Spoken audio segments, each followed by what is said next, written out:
अजातपक्षा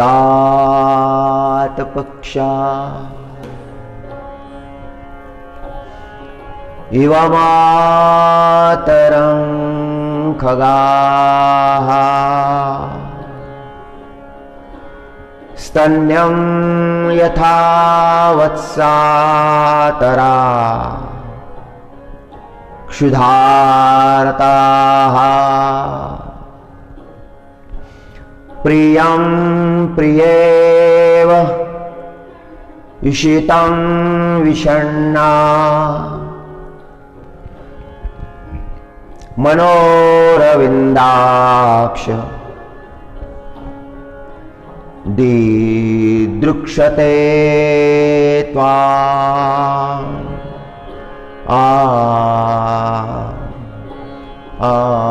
हरे कृष्णा हरे कृष्णा हरे कृष्णा अजातपक्षा इव मातरं खगाः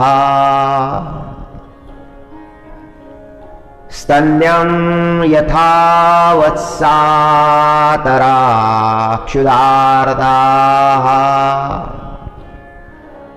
प्रियं प्रियेव विषुतं विषण्णा मनोरविन्दाक्ष दिदृक्षते त्वाम्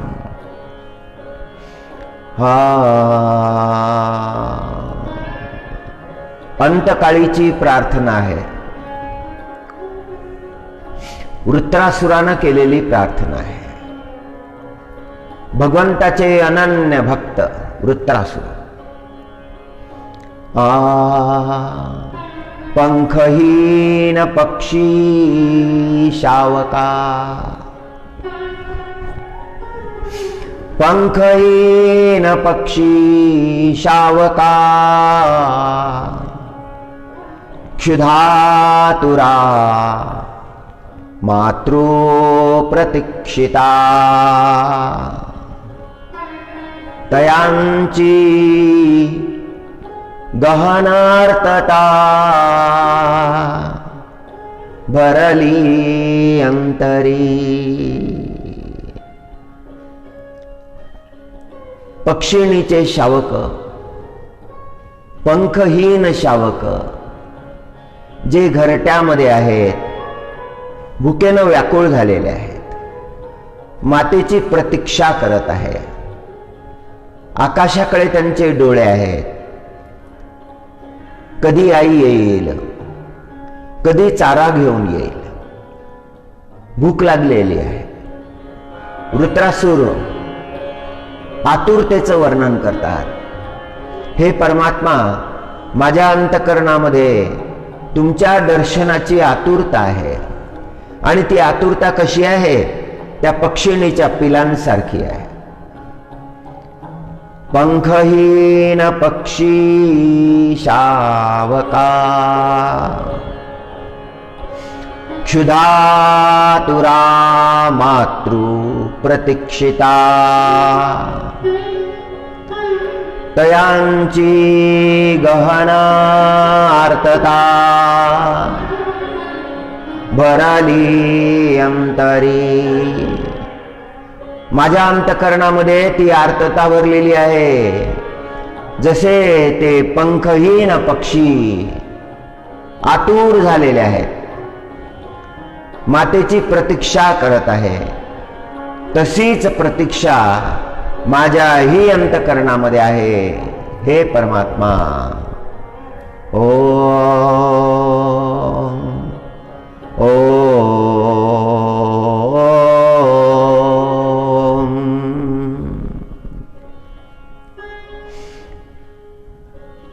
गोष्ठी गोवत्स शुधातुर. पहिलं प्रमाण जे दिलं ते पक्ष्यांच्या पिलांचं दिलं, जे पराधीन आहेत, मातेवर अवलंबून आहेत. आणि आता दुसरं प्रमाण वासरांचं देत आहे. गोष्ठी गोवत्स क्षुधातुर. गोठ्यामध्ये वासर क्षुधातुर आहेत, भूक लागलेली आहे. गाय चरायला गेलेली आहे, वनामध्ये गेलेली आहे, अजून आली नाही. हंबरतात, त्या मार्गाकडे पाहतात. जिकडून ती गाय दररोज येत असते, माता दररोज येत असते, त्या मार्गाकडे पाहतात, हंबरतात. अजून तू कशी आली नाही? तू कुठे आहेस? गोष्टी गोवत्स क्षुधातुर. मातृ प्रतीक्षित आतुर. मातृगंधे मधुर हाकारती.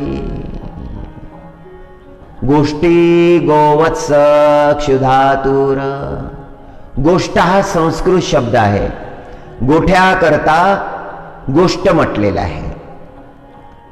आणि त्या गोष्ठामध्ये, त्या गोठ्यामध्ये ते गोवत्स, ते वासर क्षुधातुर आहेत, तहानलेले आहेत.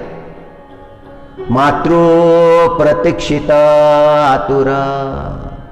मोठ्या आतुरतेनं आपल्या आईची वाट पाहत आहेत, मातेची वाट पाहत आहेत. आणि मातृगंध येता बरोबर त्यांना कळतं की आई आली. गंधानं कळतं. मातृगंधे मधुर हंबरती. आणि हंबरतात, आईला हाक मारतात. दुसरं प्रमाण वासराचं दिलं. तिसरं प्रमाण दिलं प्रियतमेचं. त्या प्रियतमेचा प्रिय हा दूर देशी गेलेला आहे. दूरदेशी प्रियतम. प्रतीक्षे व्याकुळ प्रियामना. तैसे दर्शनातुर. माझे जीवन कमल नयना.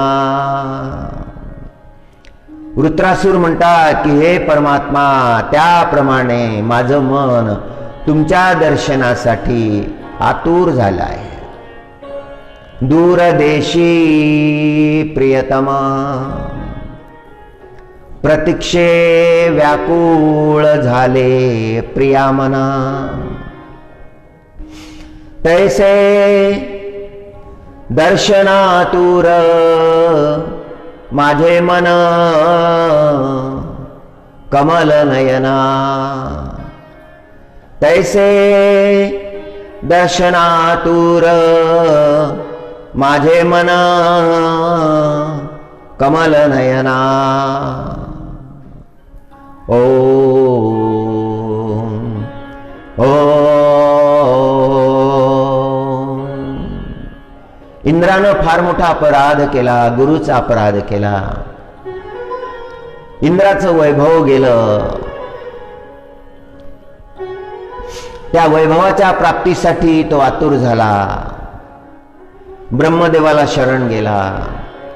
ब्रह्मदेवानं आज्ञा केली, गुरु प्राप्त करा. मग विश्वरूपाला गुरु प्राप्त केलं. विश्वरूपाच्या तपोबलानं जे गमावलेलं वैभव होतं ते पुन्हा प्राप्त केलं. हरी हरी हरी. आता संतुष्ट राहायला पाहिजे होतं.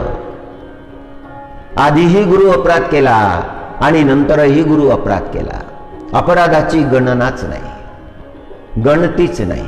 अपराधानंतर अपराध.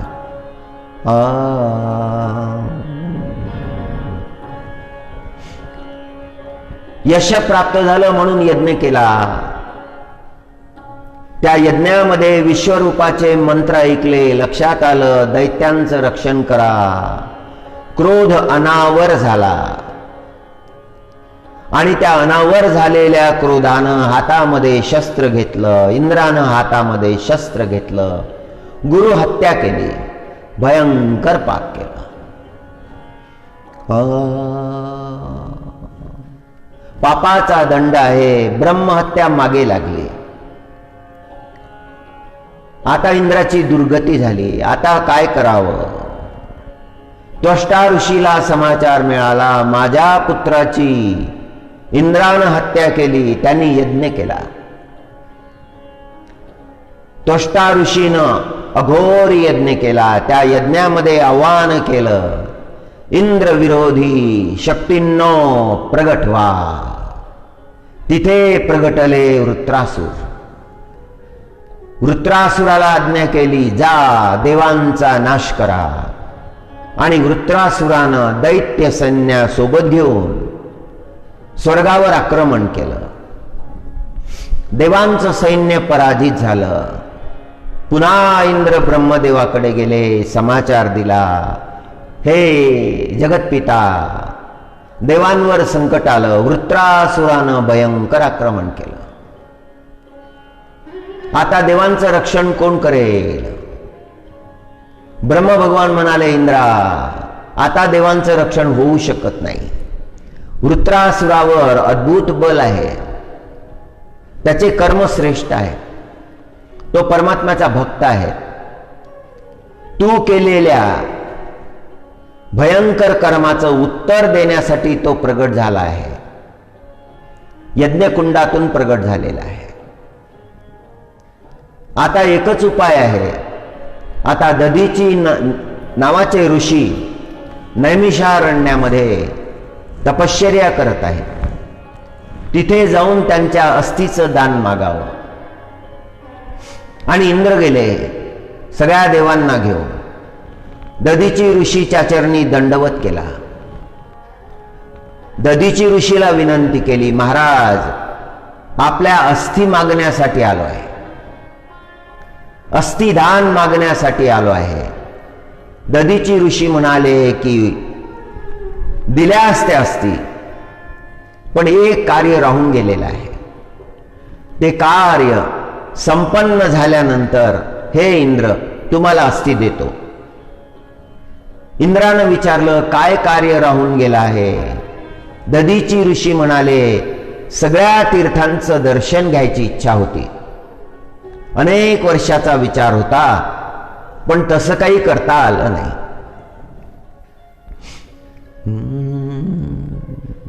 इंद्र म्हणाले, मी सगळे तीर्थ इथे बोलावतो. आणि इंद्रानं आव्हान केलं, सगळ्या तीर्थांना विनंती केली. दधीची ऋषीला दर्शन देण्यासाठी सगळ्या तीर्थांनी इथे यावं. आणि त्या ठिकाणी सगळे तीर्थ आले. आजही तो कुंड नैमिषारण्यामध्ये आहे. सर्व तीर्थ कुंड, ज्या ठिकाणी सर्व तीर्थ बोलाविले होते इंद्रानं. ओम, त्या सर्व तीर्थाचं दर्शन स्नान दधीची ऋषींनी केलं. ओम. आणि मग इंद्राला अस्थी दिल्या. हे इंद्रा, या नश्वर शरीराचं काय एवढं संगोपन करावं? कोणाच्या कामी येत असेल तर हे शरीरही देऊन टाकावं. मी आता तुला माझ्या अस्थी अर्पण करत आहे. आता तू याचा स्वीकार करावा. आणि मग इंद्राला दधीची ऋषीनं अस्थी दिल्या. त्या अस्थी विश्वकर्माला दिल्या. विश्वकर्मानी त्याचं वज्र बनवलं. आणि काही अस्थी उरल्या होत्या, त्या अस्थीचा पिनाक नावाचा शिवधनुष्य बनवला. दधीची ऋषी हे शिवभक्त होते.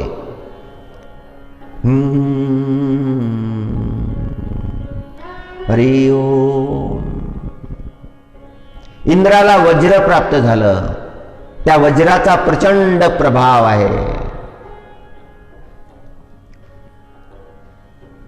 जेव्हा वृत्रासूर देवांवर आक्रमण करायला आला, प्रहार करायला लागला, देव भयभीत झाले. आता विजय देवांना मिळू शकत नाही अशी भावना त्यांची झाली. देव सैन्यामध्ये वृत्र आपला पराक्रम करायला लागला. देवसैन्य भयभीत झालं, धावायला लागलं. इंद्रानं सांगितलं, देवांनो धावू नका. पुन्हा वृत्रासोबत युद्ध केलं. आता वृत्रासूर लक्षात आलं, वृत्रासुराच्या वज्र आणलेलं आहे, आता विजय इंद्रालाच मिळेल. प्रभावशाली वज्र आहे ते, संताच्या अस्थिपासून बनवलेलं आहे. दैत्य सैन्य घाबरलं. वज्राचा प्रसंग ऐकून दैत्य सैन्य घाबरलं. सैरा वैरा धावायला लागलं. वृत्रासुरानं हाक मारली, हे दैत्यांनो धावू नका. हे नश्वर जीवन एक ना एक दिवस नष्ट होणार आहे. रणक्षेत्र सोडून धावू नका, प्रतिकार करा. वृत्रासुर प्रतिकार करायला लागला.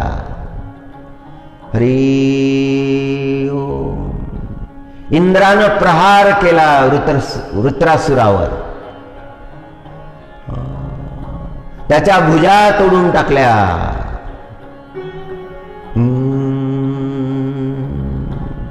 मस्तक छेदन केलं.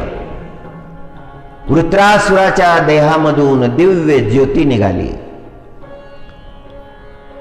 आणि ती ज्योती भगवान नारायणामध्ये विलीन झाली. वृत्रासुराला मुक्ती मिळाली. वृत्रासुर म्हणत होता की दोन्ही बाजूनं माझं कल्याण आहे.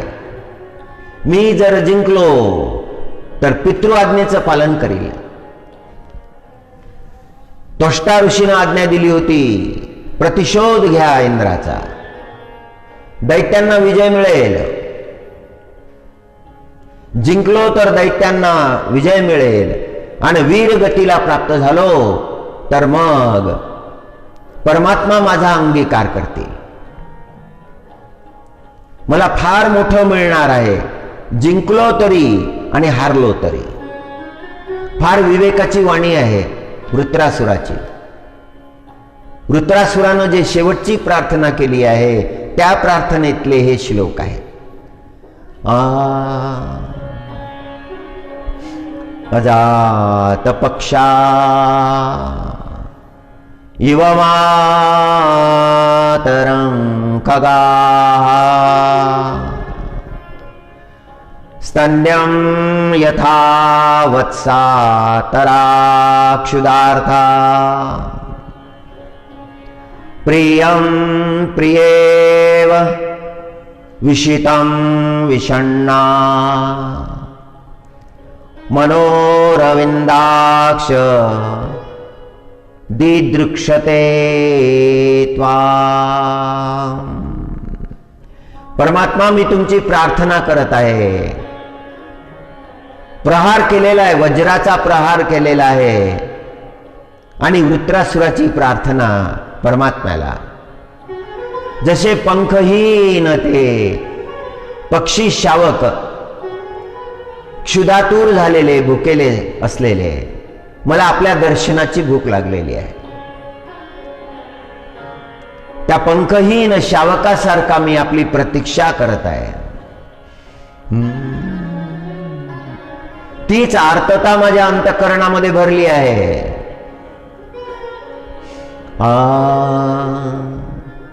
गोष्ठामध्ये ते गाईचे वासरं जसे मातेची प्रतीक्षा करतात, भुकेनं व्याकुळ झालेले आहे, मातेच्या गंधानं ओळखतात की माता आली, हंबरतात, पुन्हा पुन्हा त्या मार्गाकडे पाहतात. तशी माझी अवस्था झाली आहे. प्रियतमाची प्रतीक्षा करणारी ती प्रिया जशी व्याकुळपणे प्रतीक्षा करत आहे, हे परमात्मा त्याप्रमाणे मी तुमची प्रतीक्षा करत आहे. वृत्रासुराच्या शरीरामधून ज्योती निघाली. ते प्रचंड शरीर वृत्रासुराचं भूमीवर पडलं. त्यातून ज्योती निघाली आणि भगवान नारायणामध्ये विलीन झाली. चौथी मुक्ती प्राप्त झाली. 4 मुक्ती सांगितल्या. सालोक्य पहिली मुक्ती, सामिप्य दुसरी मुक्ती, सारूप्य तिसरी मुक्ती, सालोक्य चौथी मुक्ती. सालोक्य मुक्ती म्हणजे ज्या लोकांमध्ये प्रभूचा निवास आहे तिथे स्थान मिळणं, ती मुक्ती मिळणं. ज्या लोकांमध्ये परमात्मा आहे तोच लोक मिळणं, त्याला सालोक्य मुक्ती म्हणतात. आपला प्रिय परमात्मा ज्या ठिकाणी आहे त्या लोकांमध्ये निवास. सामिप्य त्याच्या पुढची मुक्ती आहे. तो लोक तर मिळाला, जिथे हरीचा वास आहे तो लोक तर मिळाला, पण सामिप्य निकट जवळ, ज्यांच्या जीवनामध्ये सेवाभाव जास्त असतो त्यांना ही मुक्ती मिळते. सेवकाला जवळचं स्थान मिळतं. सामिप्य. दुसरी मुक्ती, तिसरी मुक्ती सारूप्य. मग परमात्म्यासारखंच रूप, परमात्म्यासारखंच ऐश्वर्य, दिव्यानंद. आणि चौथी मुक्ती सायुज्य. ज्या लोकांमध्ये परमात्म्याचा वास आहे तो लोकही मिळाला, परमात्म्याची निकटताही मिळाली, परमात्म्यासारखं रूपही मिळालं आणि परमात्म्यामध्ये विलीन झाले, वेगळे राहिलेच नाही. या चार मुक्ती चार प्रकारच्या भक्तांना मिळतात.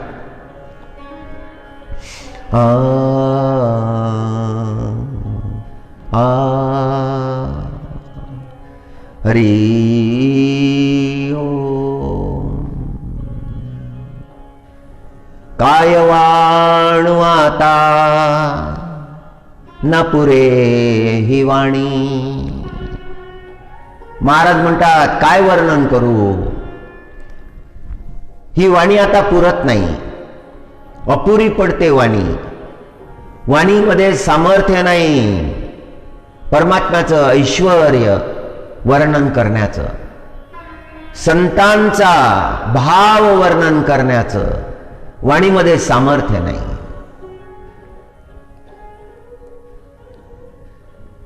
काय वाणू आता न पुरे ही वाणी.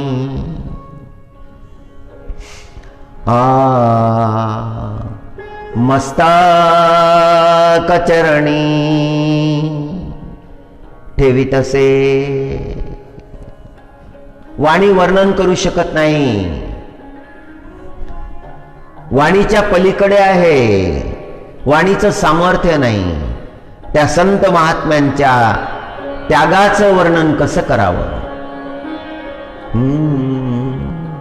काय वाणू आता न पुरे ही वाणी. मस्तक चरणी ठेवीतसे. आता वर्णन करू शकत नाही म्हणून चरणावर मस्तक ठेवलं आहे. दधीची ऋषीचा प्रसंग आहे, दधीची ऋषीचा त्याग आहे. असा त्याग कुठे जगामध्ये कुठे सापडणार नाही. आपल्या अस्थी देऊन टाकल्या.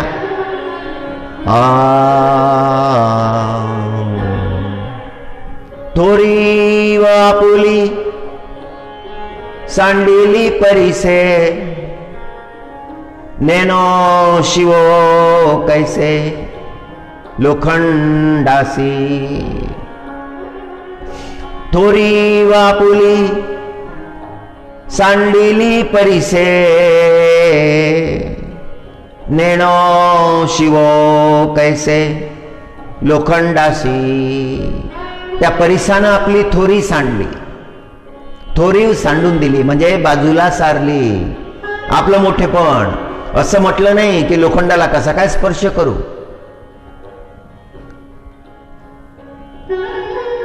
फार महानता आहे त्या परीक्षाची. जो हीन आहे त्याला स्पर्श केला आणि त्याला स्वर्ण करून टाकलं.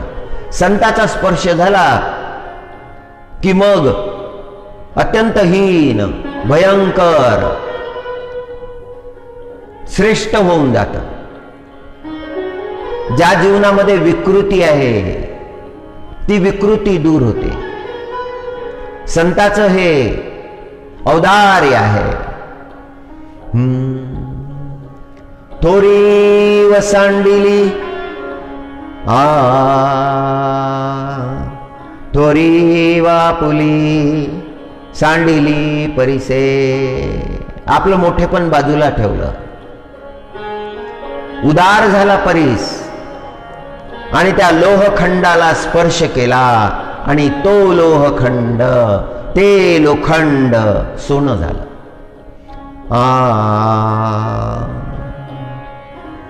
जगाच्या कल्याणा संतांच्या विभूती.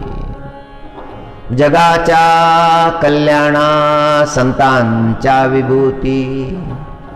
देह कष्टविती परोपकारे. जगावर उपकार करण्यासाठी, जगाचं हित करण्यासाठी, जगाचं कल्याण करण्यासाठी आपला देह कष्टवितात, कष्ट करतात जगाच्यासाठी. अस्थि मागायला आलेल्या इंद्राला परत नाही पाठवलं. त्याने अस्थि मागितल्या, त्या दिल्या त्याला. हा विचार नाही केला, स्वतःच्या जीवनाचा विचार नाही केला. स्वतःच्या जीवनाचा विचार केला तर मग परोपकार नाही होणार. स्वतःच्या जीवनाचाही विचार नाही. केवढं औदार्य आहे. जगाचं कल्याण झालं पाहिजे, हा दिव्य विचार आहे. आणि तो विचार अंतकरणामध्ये धारण करून दधीची ऋषीनं आपल्या अस्थी दिल्या. जगाच्या कल्याणा संतांच्या विभूती. देह कष्टविती परोपकारे.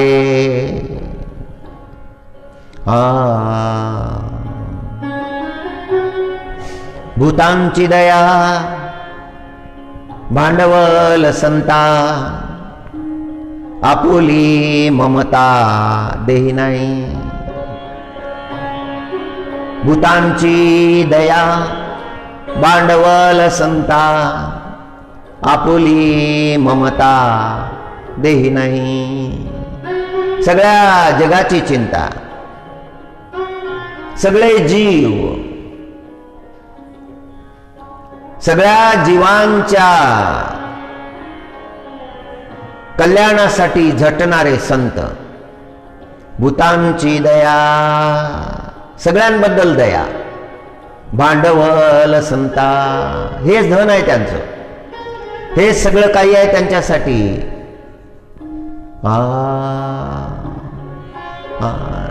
नाथ महाराज गंगाजल घेऊन रामेश्वरमला चालले होते. गंगाजल जर रामेश्वरला नेऊन रामेश्वराला अर्पण केलं तर मग जीव या कर्मबंधनामधून सुटून जातो, मुक्त होतो, त्याला मुक्ती प्राप्त होते.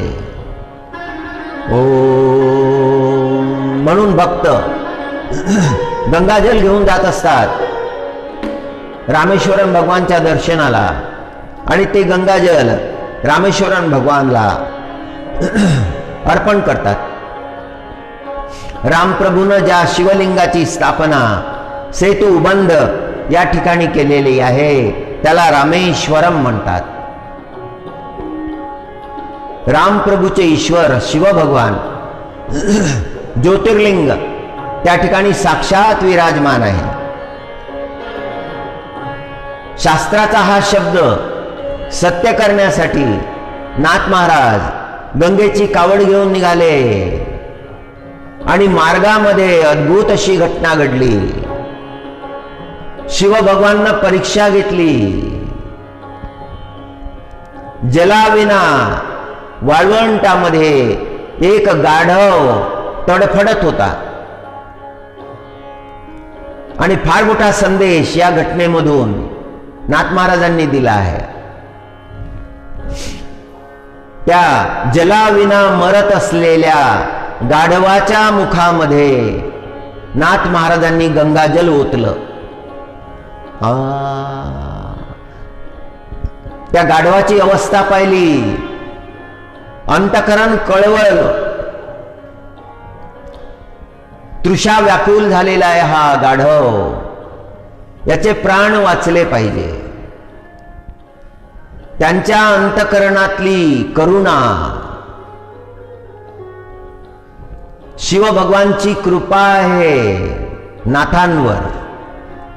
नाथांवर दत्तप्रभूची कृपा आहे, नाथांवर पांडुरंगाची कृपा आहे.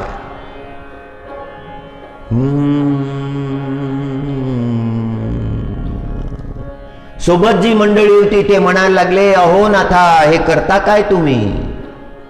ही गंगेची कावळ आहे, हे साधारण जल नाही, हे रामेश्वराला अर्पण करायचं आहे. नाथाने उत्तर दिलं की आता इथेच रामेश्वर आहेत. या गाढवाचे प्राण वाचवले पाहिजेत आणि शिवकृपा झाली. आपल्या कृतीमधून नाथांनी जगाला दिव्य संदेश दिला. नाथाचं जल, गंगाजल, हे रामेश्वराला पावलं. रामेश्वराची पूर्ण कृपा नाथांवर झालेली आहे.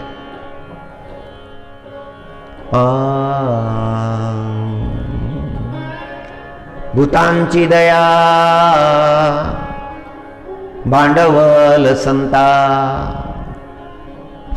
भूतांची दया भांडवल संता, आपुली ममता देही नाही.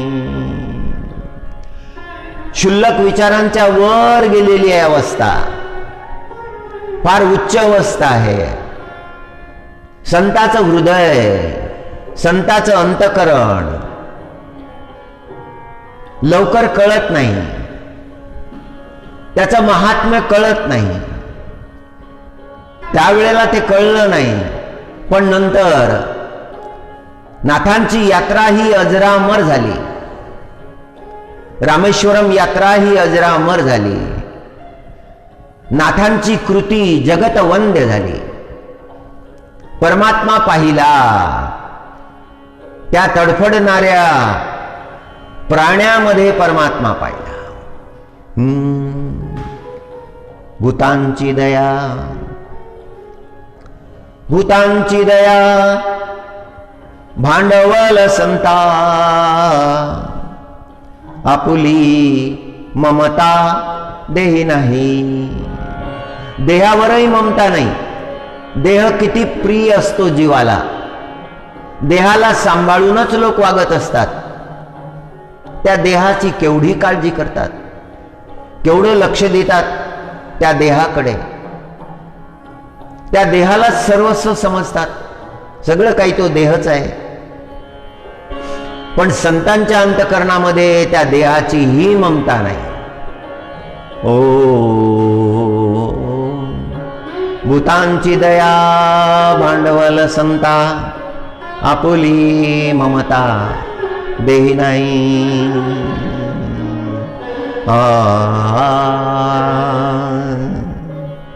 तुका म्हणे सुख पराविया सुखे, अमृतची मुखे स्त्रवतसे. महाराज म्हणतात की दुसऱ्यांच्या सुखामध्ये, पराविया सुखामध्ये संत झटत असतात. त्या सुखामध्येच ते आपलं सुख मानतात. आणि मुखामधून जसं अमृतच स्त्रवत असतं, त्यांची वाणी अमृतासारखी त्यांच्या मुखामधून स्त्रवत असते. सगळ्यांच्या अंतःकरणाला आनंद देत असते. परमात्म तत्वाचा उद्घोष करीत असते. ती वाणी परमात्म्याला त्यांनी अर्पण केलेली असते. त्या वाणीला परमात्म्याचा स्पर्श झाला आहे. अशी जी वाणी आहे. आणि कशासाठी वेचतात ती वाणी? तुका म्हणे सुख पराविया सुखे. दुसऱ्याच्या सुखामध्ये सुख आहे, पण लौकिक सुख नाही बर का. लौकिक सुख नाही, अलौकिक सुख. व्यर्थ गोष्टी निवड करतच नाही. तुका म्हणे सुख पराविया सुखे. तुका म्हणे सुख पराविया सुखे. अमृतची मुखे स्त्रवतसे. मुखातून जसं अमृत स्त्रवायला लागतं. संतांचं महात्म्य, संतांनी केलेल्या त्यागाचं महात्म्य, संतांनी केलेले परोपकार.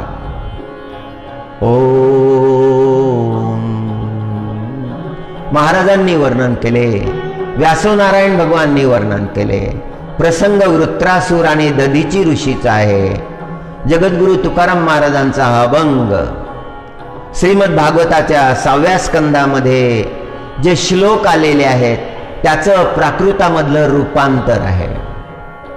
महाराजांनी मराठीमध्ये सांगितलं सगळं आपल्या सगळ्यांना.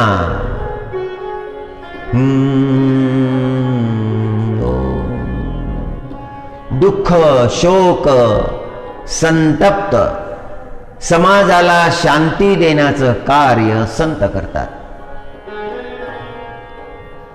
दुष्ट दुर्जन संत्रस्त समाजाला आधार देण्याचं काम संत करतात. चोही बाळूला पिशाच्यवत आचरण संतांना दुःखी करत असतं, त्यांना ध्वस्त करत असतं.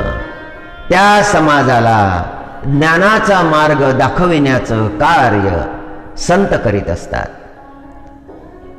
संत वाणीचं हे महात्म्य आहे. संत वाणीमध्ये सद्भाव आहे. संत वाणीमध्ये महाभाव आहे. संत वाणीमध्ये अथांग प्रेम आहे. संत वाणीमध्ये जीवाचा जिव्हाळा आहे, आर्तता आहे. संत वाणी ही अमृतासारखी आहे.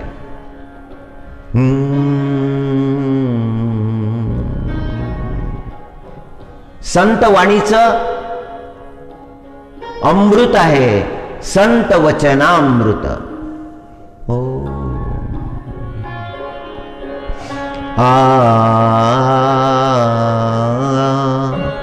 नर्मदेच्या किनारी ते युद्ध झालं होतं.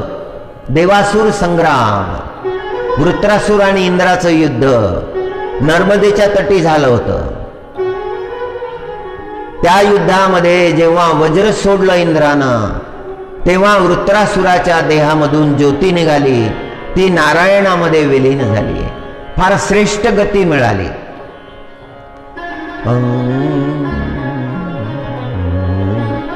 बैन वही हरि गुण गाई. बैन वही हरि गुण गाई. ओ कान वही उन बैन सोसानी. कान वही उन बैन सोसानी. बैन वही हरि गुण गाई. ओ कान वही उन गुण सोसानी. हाथ वही उन गात सरे. अरुपाय वही जो वही अनुजानी. रसखान जी महाराज दिल्लीचे एक भक्त होऊन गेले.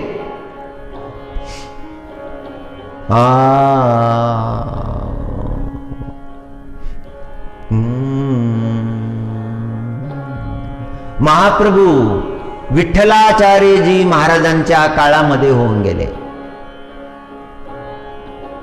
लौकिक प्रेमामध्ये होते, तरुण अवस्था होती, सुंदर स्वरूप होतं, खूप धनसंपदा होती.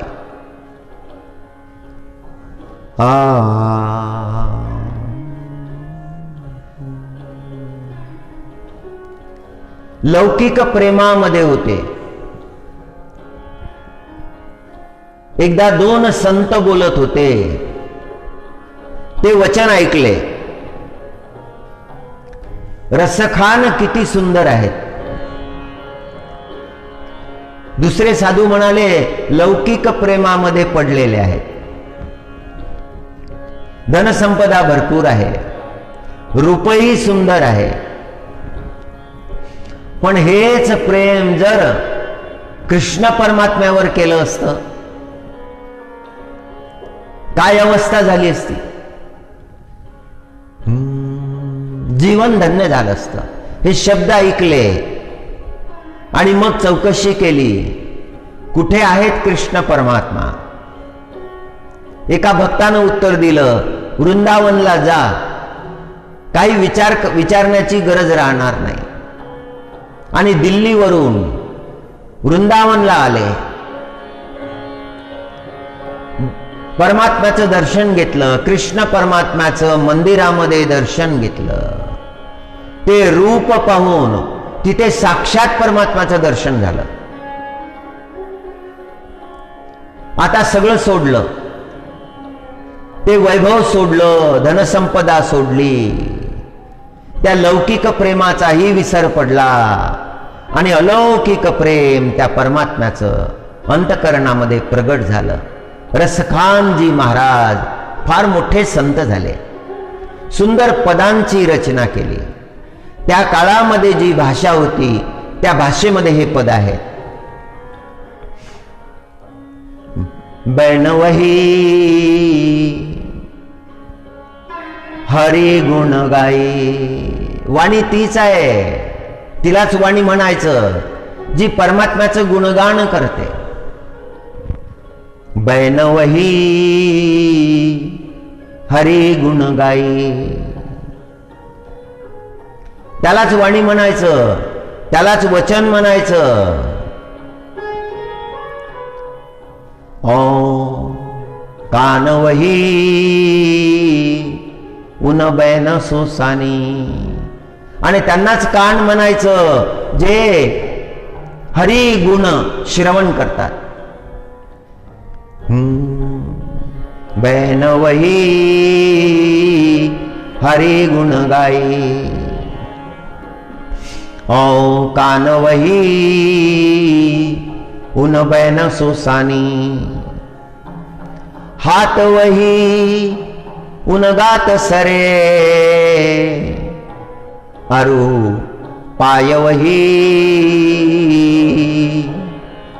जू वही अनुजानी. आणि हात कशासाठी आहे? त्या परमात्म्याच्या सेवेसाठी आहे. आणि जे हात परमात्म्याच्या सेवेसाठी नाहीत, रसखानजी महाराज म्हणतात ते हातच नाहीत. हात वही उनगात सरे. जे त्यांची सेवा करतात, जे परमात्म्याची सेवा करतात, आणि चरण तेच आहेत, पाय तेच आहेत जे त्यांच्या दर्शनासाठी पायी चालत जातात. फार मोठं शास्त्र सांगितलेलं आहे, वारकऱ्यांचं शास्त्र आलेलं आहे. वारकरी दर्शनाला जातात, पायी चालत जातात, गाडीमध्ये बसून नाही, पायी चालत जातात. फार मोठी निष्ठा आहे. आणि प्रत्येक पाऊल उचलताना त्या भगवंताचं नाम घेतात. नाम घेत घेत पंढरीची वाट चालतात. पांडुरंगाच्या दर्शनासाठी पायी जातात. हा त्यांचा नियम आहे, हे त्यांचं व्रत आहे, ही त्यांची वारी आहे, हीच त्यांची तपश्चर्या आहे, हेच अनुष्ठान, हाच यज्ञ. सगळं काही तेच आहे. बैन वही हरि गुण गाए, कान वही उन गुण सोसाणी, कान वही उन बैन सोसानी, हाथ वही उन गात सरे, अरुपाय वही उनी अनुजानी. अनुगमन करतात त्या परमात्म्याच्या मागे. ओ भगवंताच्या चरणी असलेल्या समर्पणाशिवाय असा भाव अंतकरणामध्ये निर्माण होऊ शकत नाही. सर्वोच्च समर्पण पाहिजे, फार उच्च समर्पण.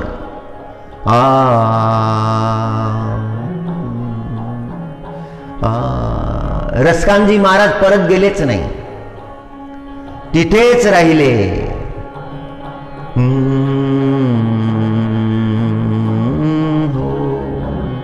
मनुष्याला जीवनामध्ये जेव्हा सत्य ज्ञान प्राप्त होतं तेव्हा मायापास सुटून जातात. मग त्या जीवाला मायापास बद्ध करत नाही. हो, रसखानजी महाराजांचं सुजान नावाच्या सुंदरीवर प्रेम होतं. ती त्यांना झिडकारत होती, तरीही त्यांच्या अंतःकरणामध्ये ती सुजानच भरलेली होती.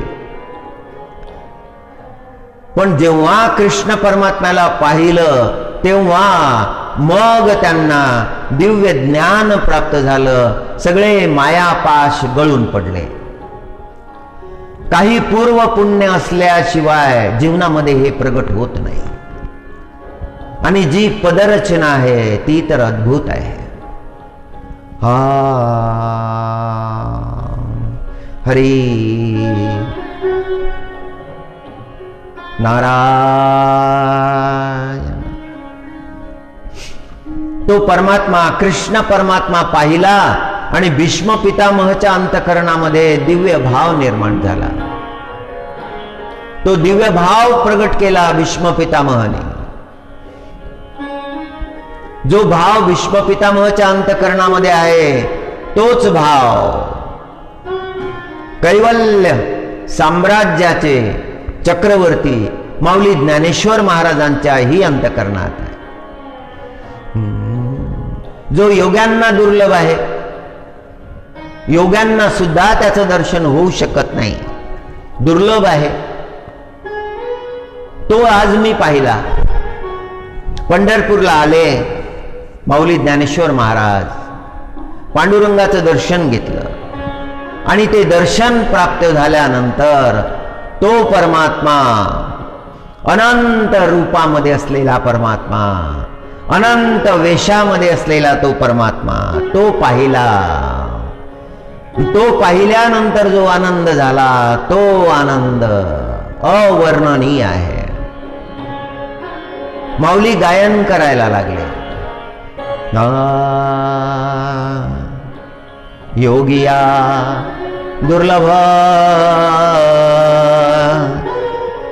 तुम्या देखिला साजणी, योगिया दुर्लभ तुम्या देखिला साजणी. ही भूपाळी आहे. ब्रह्ममुहूर्तामध्ये गायन करायचं आहे. या भूपाळीचं गायन संत महात्मे ब्रह्ममुहूर्तामध्ये करतात, काकड्याच्या प्रसंगात करतात. योगिया दुर्लभ तोम्या देखिला साजणी. जशी एक गोपी दुसऱ्या गोपीला सांगत आहे, जिला दर्शन प्राप्त झालं ती गोपी तो आनंद प्रगट करत आहे. परमात्म्याच्या दर्शनाचा आनंद, पांडुरंगाच्या दर्शनाचा आनंद. योगिया दुर्लभ तो म्या देखिला साजणी, पाहता पाहता मना न पुरे धनी. मालकाला धनी म्हणतात. जुन्या काळामध्ये म्हणत असत. कोणी जर घरी गेलं आणि विचारलं की आहेत का, तर त्या घरातली गृहिणी सांगत असे की धनी बाहेर गेले आहेत. पतीला धनी म्हणत असत. फार मोठा सन्मान आहे. अंतकरणातला आदर वाणीमधून प्रगट व्हायला पाहिजे. वाणी मधुर पाहिजे, सुंदर पाहिजे, अर्थपूर्ण पाहिजे. अंतकरणातला भाव जर वाणीमधून प्रगट झाला नाही तर मग बोलण्याचा काय उपयोग आहे. पाहता पाहता मना न पुरे धनी. पाहिलं त्या परमात्म्याला, सारखं पाहिलं, पण पाहणं काही संपलं नाही. इतका पाहावासा वाटतो की क्षणभरही विलग व्हावंसं वाटत नाही. पाहतच राहावंसं वाटतं. इतकं पाहिलं तरी पाहून झाला नाही, पाहणं राहूनच गेलं आहे. पाहता पाहता मना ना पुरे धनी. ते मन वेधून घेतलेलं आहे त्या परमात्म्यानं. त्या परमात्म्याच्या शिवाय त्या गोपींना दुसरं काही पाहावंच वाटत नाही. काहीच पाहावंसं वाटत नाही, केवळ तो परमात्माच पाहावासा वाटतो. योगिया दुर्लभ तो म्या देखिला साजणी. जो योग्यांना दिसला नाही, ज्यांनी समाधी लावली, डोळे बंद करून बसलेले आहे त्याला पाहण्यासाठी अनेक युग गेले, पण अजून तो दिसला नाही. तो दुर्लभ आहे. योगिया दुर्लभ तो म्या देखिला साजणी. पाहता पाहता ना पुरे धनी. योगिया दुर्लभ तो म्या देखिला साजणी. जो आनंद प्राप्त झालेला आहे परमात्म्याला पाहून. आणि कसा आहे तो परमात्मा? तो देवांचा देव आहे. तो एकमेव आहे. त्याचं दर्शन म्हणजे सगळ्या जगातल्या देवांचं दर्शन.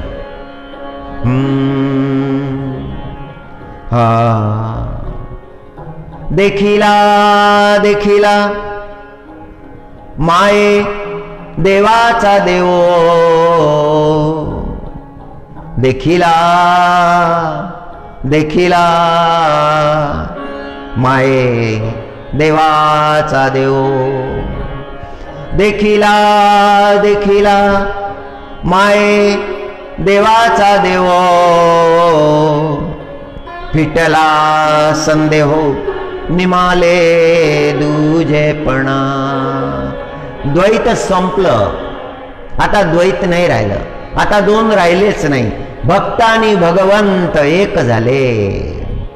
आता अंतकरणामध्येच तो दिसायला लागला. स्वतःकडे पाहिल्यानंतरही तोच दिसायला लागला. आता तोच राहिला आणि दुजेपण संपलं.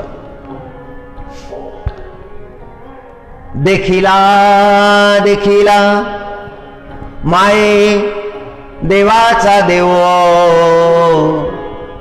फिटला संदेह निमाले दुजेपणा. जो संदेह अंतकरणामध्ये होता, जे संशय अंतकरणामध्ये होते, ते सगळे संशय संपले. आणि जे दुजेपण होतं भक्त आणि भगवंत, ते द्वैत संपलं. ज्या ठिकाणी दुजेपण आहे त्या ठिकाणी संशय आहे. एकत्वामध्ये आनंद आहे. भक्ताचा भाव त्या परमात्म्यामध्ये एक झाला आणि तो एक परमात्मा अनंत झाला. अनंत रूप धारण केले, अनंत वेश धारण केले. मत्स्य झाला, कत्स्य झाला, नृसिंह झाला, वामन झाला, राम झाला, परशुराम झाला, राम झाला, कृष्ण झाला. सगळे रूप त्या परमात्म्यानं धारण केलेले. अनंत रूप, अनंत वेश. त्या सगळ्या रूपामध्ये तो परमात्मा झाला. हरि ओम. आज वटसावित्री पौर्णिमा आहे. आज पतिव्रता सती सावित्रीनं यमदेवाकडून सत्यवानाचे प्राणही प्राप्त केले होते. सती सावित्रीला काय दुर्लभ होतं, आज तो प्रसंग आहे. म्हणून आज स्त्रिया सती सावित्रीचं व्रत करतात. आज वटवृक्षाची पूजा करतात. मंगल प्रसंग आहे. आणि आजच जागृतीच्या दिंडीचं पंढरपूरला प्रस्थान होत असतं. आज काही जागृतीची दिंडी त्या प्रकारे जाणार नाही, पण भावरूपानं आपल्याला जायचं आहे. त्या पांडुरंगाचं दर्शन करायचं आहे. माऊली ज्ञानेश्वर महाराज म्हणतात, देखिला देखिला माये देवाचा देव, फिटला संदेह निमाले दुजेपण, फिटला संदेह निमाले दुजेपण.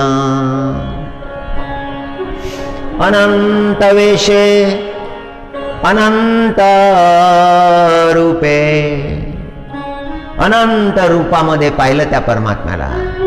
अनंत वेशामध्ये पाहिलं. अनंत अवतार त्या परमात्म्याचे पाहिले.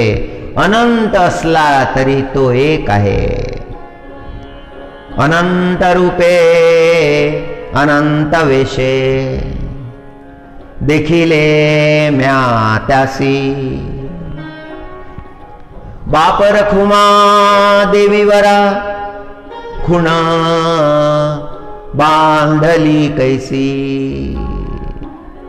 भीष्म पितामहाच्या अंतःकरणामध्ये असे भाव निर्माण झाले होते.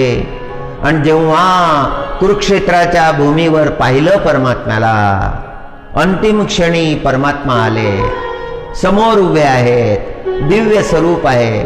त्यांची ती तेजोकांती पाहून भीष्म पितामहाने हात जोडले, त्या परमात्म्याला वंदन केले. योगिया दुर्लभ तो म्या देखिला साजणी. योगिया दुर्लभ तो म्या देखिला साजणी. शास्त्रकारांनी म्हटलेलं आहे, साधूनाम दर्शनम पुण्य तीर्थभूता हि साधव. तीर्थफलती कालेन सद्य साधु समागमा. साधूनां दर्शनं पुण्य तीर्थभूता हि साधव. साधूचं दर्शन हे महापुण्य आहे. साधूनां दर्शनं पुण्य तीर्थभूता हि साधव. साधूचं दर्शन झालं म्हणजे तीर्थांचंही दर्शन झालं. सकल तीर्थाचं दर्शन झालं. साधू हे तीर्थाचं तीर्थ आहे. तीर्थही पुनीत होतात साधूच्या स्पर्शानं, साधूच्या दर्शनानं. एवढं महात्म्य साधूचं. साधूनाम दर्शनम पुण्या तीर्थे फलती कालेन सद्य साधू समागमः. त्या तीर्थाला गेलं, त्या तीर्थाचं दर्शन घेतलं, स्नान केलं, पण काळानंतर त्याचा प्रभाव प्रगट होतो. पण साधू दर्शनाचा प्रभाव त्याच क्षणी प्रगट होतो. सद्य साधू समागम. एवढं मोठं महात्म्य साधूंचं आहे. दधीची ऋषीचं महात्म्य, वृत्रासुराचं महात्म्य. योनी कोणतीही असो, जाती कोणतीही असो, याती कोणतीही असो, परमात्म्याच्या भक्तीमध्ये भेद नाही.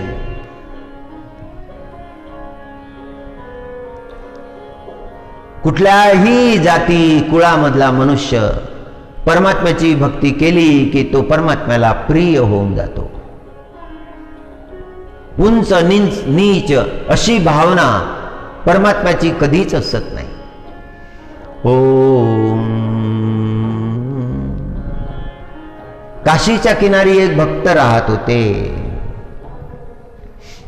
गंगा किनारी विणकर होते. जुलाहा. कबीरदासजी महाराज वस्त्र विणायचे आणि ते वस्त्र हरिनाम घेत घेत विणायचे. हरिनाम हरिनाम हरिनाम तेरो सकल धाम. हरिनाम हरिनाम तेरो सकल धाम. भगवान नामच आहे. नामाचं महात्म्य. तेरो सकल धाम. साधूंची चर्चा होती. साधू चर्चा करत होते. पंढरपुरामध्ये एक 12 वर्षाची कन्या, तिला परमात्मा साक्षात्कार झालेला आहे. जे मोठ्या मोठ्या ऋषींना प्राप्त झालं नाही, जे मोठ्या मोठ्या संतांना प्राप्त झालं नाही, ते त्या 12 वर्षाच्या मुलीला प्राप्त झालेला आहे. तो परमात्मा तिच्या सोबत असतो. ती चंद्रभागेवर वस्त्र धुवायला गेली तर तो परमात्मा तिचे वस्त्र धुवून काढतो. वस्त्र धुवू लागतो, भांडी घासू लागतो, दळण दळायला लागतो, तिचे सगळे कामं करायला लागतो, तिचे केस विंचरतो, तिची वेणी फणी करतो.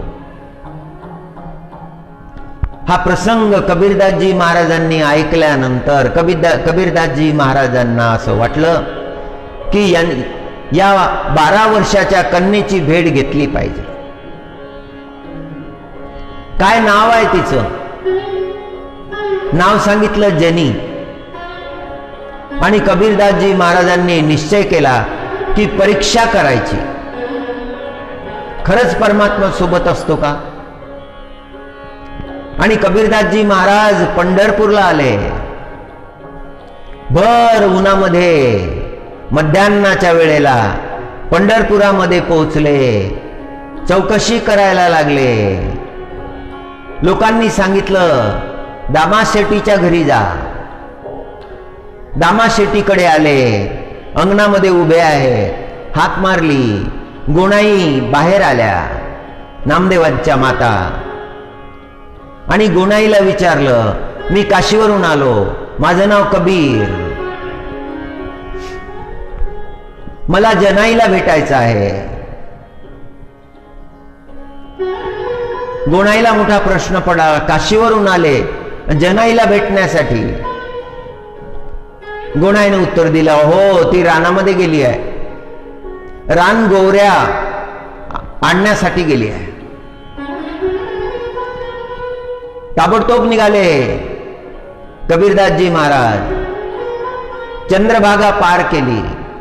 उन्हाळ्याचे दिवस आहे, फार पाणी नव्हतं चंद्रभागेला. चंद्रभागा पार केली. पलीकडे शोधायला लागले आणि रानामध्ये पाहिलं काही मुली गौऱ्या गोळा करत आहेत. रान गौऱ्या, प्रत्येकीचे ढीग वेगवेगळे आहेत. जनाईचा जो ढीग आहे तो दुप्पट आहे. भांडण लागलेलं आहे. त्या मुली म्हणायला लागल्या, जने तू आमच्या गौऱ्या घेतल्या. जनाबाई म्हणाली, नाही नाही, मी तुमच्या गौऱ्या घेतल्या नाही, ह्या माझ्याच आहेत. कबीरदासजी महाराजांनी पाहिलं, हीच आहे का ती जनी जिच्या भेटीसाठी आपण काशीवरून आलो, जी गौऱ्या चोरते. विनाकारण श्रम घेतले. कबीरदासजी महाराज मागे वळले, परतीचा मार्ग धरणार होते. इतक्यात हाक मारली, जनाईनं हाक मारली. अहो कबीरदास, दचकले. माझं नाव कसं कळलं? विचारलं, माझं नाव कसं कळलं? जनाई म्हणाली, ते नंतर बघू, इकडे या. तुम्ही आमचे न्यायाधीश, या आमच्या भांडणाचा निवाडा करा. ह्या मुली म्हणतात की ह्या ज्या गौऱ्या आहेत ह्या मी चोरल्या आहेत, आपण त्यांना सांगा, सत्य सांगा. कबीरदासजी म्हणाले की हे मला कसं करता येईल? जनी म्हणाली, फार सोपं आहे. गौरी घ्यायची, कानाजवळ न्यायची, जी गौरी विठ्ठल म्हणेल ती माझी. सगळ्या त्या मुली एकत्र झाल्या. कबीरदासजी महाराजांनी ती गौरी घेतली, कानावर धरली. विठ्ठल विठ्ठल विठ्ठल विठ्ठल. त्या शेणी विठ्ठल म्हणायला लागल्या. जनी गेली वणी, वेचावया शेणी. प्रत्येक गौरी विठ्ठल विठ्ठल विठ्ठल. कबीरदासजी महाराज म्हणाले, ह्या सगळ्या जनीच्या गौऱ्या आहेत. ह्या गौऱ्या विठ्ठल म्हणतात. परमात्मा जनीच्या सोबत गौऱ्या वेचत होता. न्याय दिला कबीरदासजी महाराजांनी. फार मोठे संत आहेत कबीरदासजी महाराज. जगाला दिव्य उपदेश केलेला आहे, तत्वाचा उपदेश केलेला आहे. कबीरदासजी महाराजांची फार मोठी कृपा आहे. ज्ञानाचे सागर आहेत. तत्वबोध झालेला आहे. प्रत्येक गोष्टीमध्ये तत्व शोधणारे आहेत.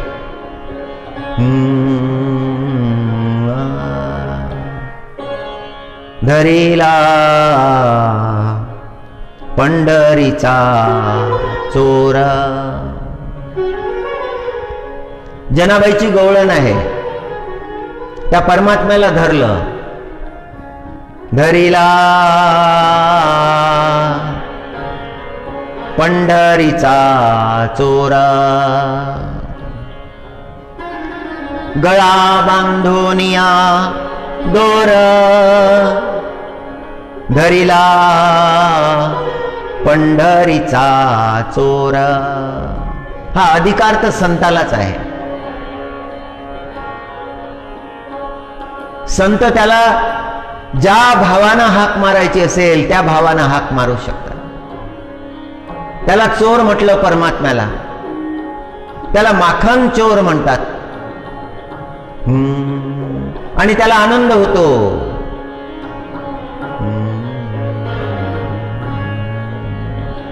मंदिरमा कोण छे?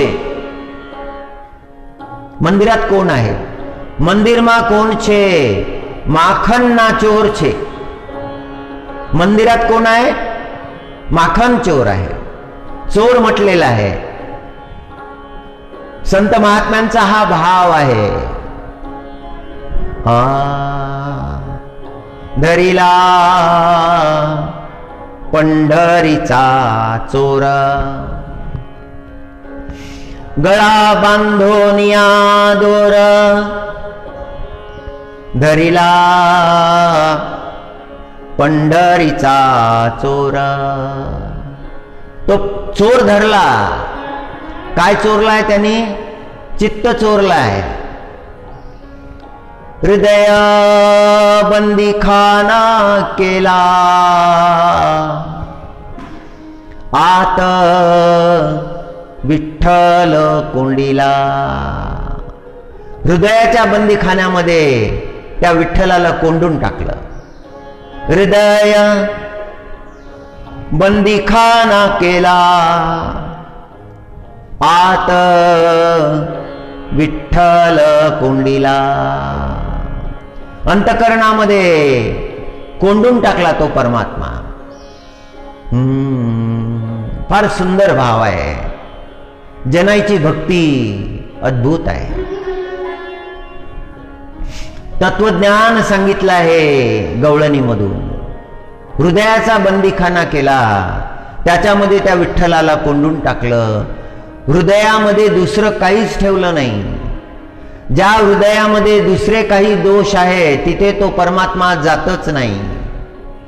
त्या अंतकरणापासून तो दूर राहतो.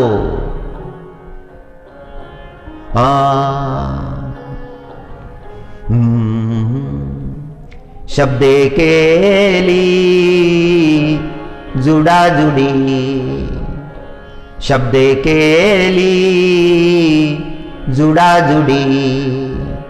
विठ्ठल पायी घातली बेडी, विठ्ठल पायी घातली बेडी. त्या परमात्म्याच्या पायामध्ये बेडी घातली, शब्दाची जुडाजुडी केली. सोहम शब्दाचा मारा केला, सोहम शब्दाचा मारा केला. विठ्ठल काकुळती आला. तो परमात्माच आहे. नाहम कोहम नाहम सोहम. तो परमात्माच आहे, दुसरं काय आहे? नाहम मी नाही, माझं येणं जाणं आहे. मी आलो आहे, जाणार आहे. मी कुठे कायम आहे, मी कुठे शाश्वत आहे. आता दिसत आहे, काही काळानं दिसणार नाही. पाण्यावर उगवलेला बुडबुडा आहे. म्हणून नाहम नाहम. मग कोण आहे? कोहम. तू जर नाहम आहेस तर मग कोहम आहे. कोण आहे कोहम? आणि उत्तर आलं सोहम. तूच आहेस, परमात्माच आहे. त्याचंच अस्तित्व आहे, ते शाश्वत आहे. असा क्षण असू शकत नाही की तोही नसेल.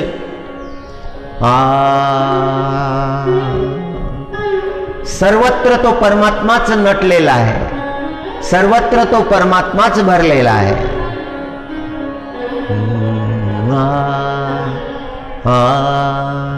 सोहम शब्दाचा मारा केला, सोहम शब्दाचा मारा केला. विठ्ठल काकुळती आला. काकुळतीला आला तो परमात्मा. भक्ताच्या अधीन आहे. भक्ताच्या हाकेला धावून येणार आहे. आणि शेवटच्या चरणामध्ये जनाबाई म्हणतात, जनी म्हणे बा विठ्ठला, जनी म्हणे बा विठ्ठला,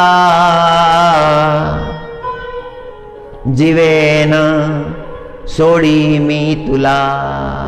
परमात्मा आता मी तुला कधीच सोडणार नाही.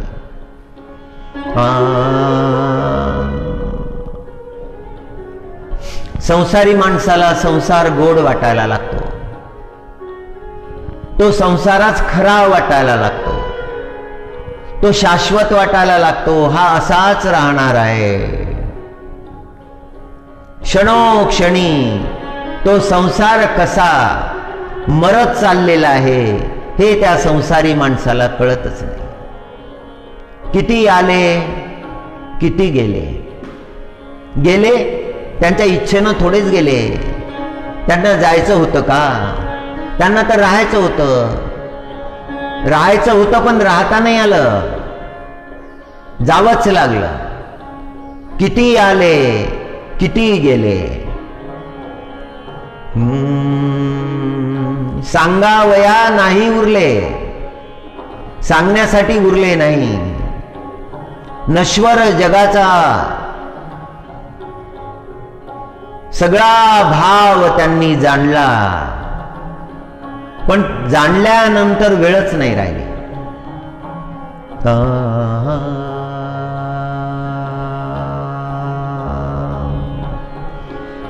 जनी म्हणे बा विठ्ठला, परमात्मा मी तुम्हाला सोडणार नाही, आता माझं सर्वस्व तुम्ही आहात, तुम्हीच आहात।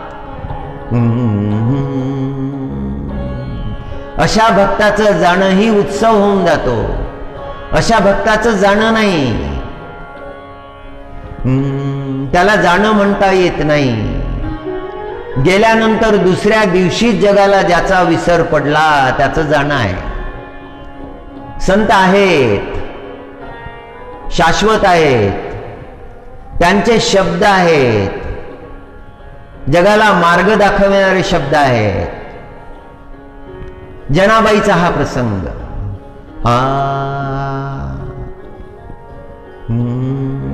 हृदय बंदीखाना केला, आत विठ्ठल कोंडिला।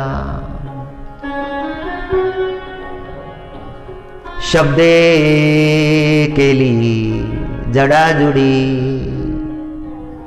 विठ्ठल पायी घातली बेडी। सोहम शब्दाचा मारा केला,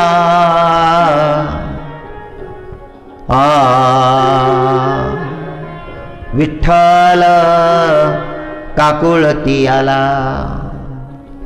जनी म्हणे बा विठ्ठला, जीवेन सोडी मी तुला।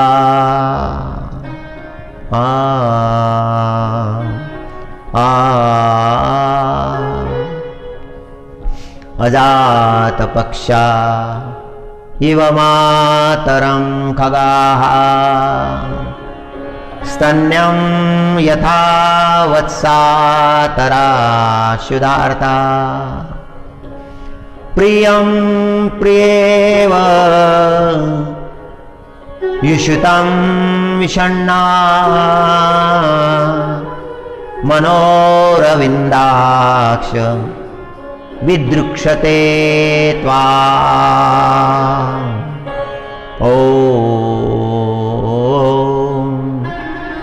सकळ संत शिरोमणी, सकळ संत शिरोमणी। आळंदी वल्लभ कैवल्यदानी, एक नमस्कार तयाचे चरणी। करिता त्रिभुवनी नमिले संत।